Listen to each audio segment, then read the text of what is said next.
আসসালামু আলাইকুম, সবাই কেমন আছেন? আজকে আপনাদের সাথে শেয়ার করব বলিখণ্ড রেসিপি। তো বলিখণ্ড রেসিপির জন্য প্রথমে লাগবে বলি, তারপর আলু, তারপর হচ্ছে পেঁপে আর মিষ্টি কুমড়া, সবগুলা কুচি করে নিতে হবে। আমি নতুন, সবাই আমাকে একটু সাপোর্ট করবেন।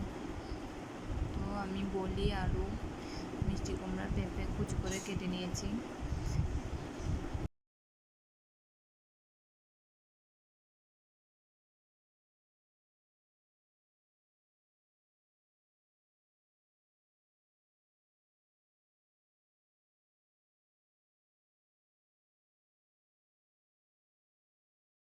এখন চুলায় দেওয়ার পালা।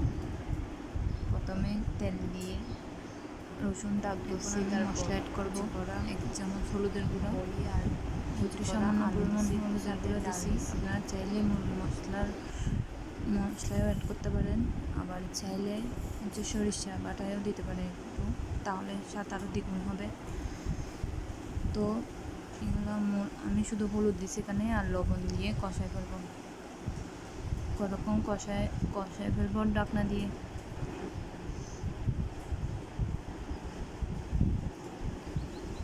তারপর কিছুক্ষণ পর করে পানি দিয়ে ফেলছি, অল্প পরিমাণ পানি দিছি, আর একটু কষায় ফেলবো।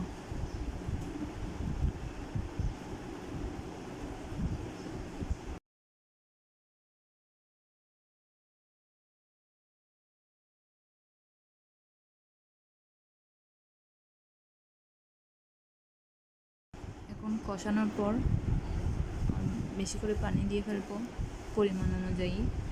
তারপরে এটার সাথে অ্যাড করব পেঁপে আর মিষ্টি কুমড়া কুচি করা যেগুলো ছিল সবগুলো অ্যাড করব।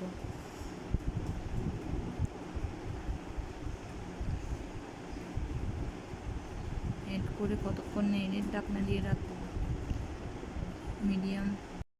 এখানে আমি কাঁচামরিচ দিছি, যেটা স্কিপ করা হয়েছে বলে। কিছুক্ষণ রাখার পর দেখতে হবে মানে পেঁপে আর মিষ্টি কুমড়াগুলো সিদ্ধ হয়েছে কিনা। সিদ্ধ হলে তারপর আমরা চুলা বন্ধ করে দেবো।